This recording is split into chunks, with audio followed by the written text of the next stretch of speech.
Madre Pakashana Masandu Rabajini ኢትዮጵያውያን በዓለም ዳርቻ ያላችሁ ሀገር ውስጥና ከሀገር ውጭ ያላችሁ ሁሉ አመስግኑ አምላካችሁን እግዚአብሔር። Be praised to God because እግዚአብሔር በረከታችንን የበላው ክብራችንን የበላው እግዚአብሔር ሰላማችንን የበላው ዘንዶ ወቅት ጀምሮኛል። በእግዚአብሔር ቃል አንተ በኋላ ያለው የእባብን ራስ ሰበርክ፣ እነሆ የዘንዶችን ራስ ቀጠቀጥ፣ ለኢትዮጵያውያን ምግባቸው ሰጣቸው። በእግዚአብሔር ቃል እየተባለው እግዚአብሔር ዘመናትን ቆጥሮ ይህንን መልእክት ከሰጠኝ ጊዜ ቆይቶ ቢሆንም እግዚአብሔር እየጠየቁ እያረጋገጥኩ የቆየሁት እግዚአብሔር በረከታችን የበላውን አሁኑ ወቅቶታል። ዘንዶ ተወቅቷል፣ በረከታችን ተለቋል።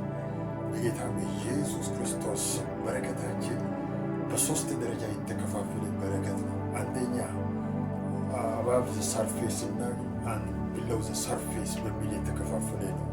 አባብ ዘ ሰርፌስ የሚባለው በስፔስ ሳይንስ ኢትዮጵያ በዓለም አንደኛ እንድትሆን እግዚአብሔር የኢትዮጵያን አየር ወደ በረከት ለውጦታል።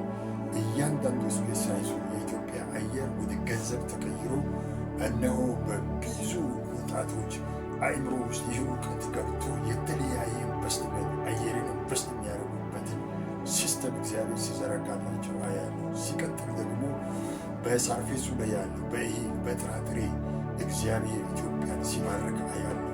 ጎተራቸው ሁሉ ሲባርክ፣ አርሶ አደሩ ማሳ በእህል ሲሸፈን፣ እያንዳንዱ ኢትዮጵያውያን ከቤታቸው ፍሬሽ ፉድ ሎካሊ ሞዴሬት የሆነው ፉድ እነሆ የበዛ ትርፍራፊ ከቤቱ ጎትቶ በየማዳበሪያው ሲያወጣ ኮንቴነር በየመንገድ ዳር ተጭኖ እነሆ የእህል ማከማቻ ተቀምጦ አያለሁ። እግዚአብሔር በእህል የእህልን ችግር የምግብ እጦት ከኢትዮጵያ ላይ ሰበርኩታል። ሌላኛው ደግሞ አንደርግራውንድ የሆነ ፕሌስ ይህ በእግዚአብሔር ቃል ኢዮብ መጽሐፍ ላይ 28:19 ላይ የኢትዮጵያን ቶጳዚዮን ማንም አይተካከላትም ያለው እነሆ ይሄ ከዛጎል ከአልማዝ ከተለያዩ ከዕንቁ ከወርቅ የሚበልጠው ማዕድን ብርቅዬ በኢትዮጵያ ላይ ብቻ የሚገኘው ማዕድን ይህን ቶጳዚዮን የሚባለው እግዚአብሔር ለበረከት አድርጎ የሰጠን ይህን እንዳናይ ይህን ኤክስፕሎይት እንዳናደርግ የዋጠው ዘንድ እግዚአብሔር ወቅቶታል። እግዚአብሔር እነሆ የት እንደሚገኝ አረጋግጦልኝ በመጽሐፍ የጻፉትን ከመጽሐፍ ማንበብ ማግኘት ቦታዎች ማየት ትችላላችሁ። እግዚአብሔር የኢትዮጵያንን ቶጳዚዮን ከክምችቱ የተነሳ እንዲሁ ፈንድቶ እስኪወጣ ድረስ እግዚአብሔር አንደርግራውንድ ፕሌስ ለቆልናል። እነሆ እግዚአብሔር ሁሌንተና ወደ ኦሪጂናሊቲ ኢትዮጵያ ገናና ሀገር በፊት በነበረው ዓለም ላይ አንደኛ ሀገር ነበር። የመጀመሪያ ሰው አዳም የተፈጠረባት እነሆ በዘፍጥረት 2:13 ላይ ጊዮን ወንዝ ኢትዮጵያን ይከባል ይላል።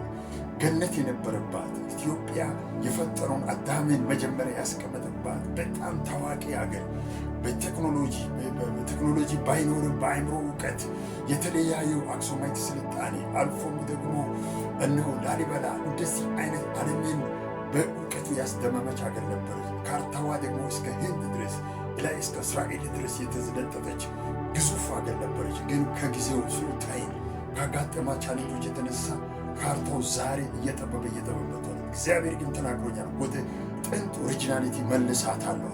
ይህም ደግሞ በዚህ ዙሪያ የጻፍኩት መጽሐፍ አለ፣ ኦሪጂናሊቲ ኦፍ ኢትዮጵያ የሚለው እግዚአብሔር በብዙ ነገር ኢትዮጵያውያን እውቀታቸውን አይምሯቸውን ይባርካል። በእውቀት የተባረክንን በሳይንሱ የተባረክን ይህ ብቻ ሳይሆን መንፈሳዊ በረከታችንን የበላውን አውሬውን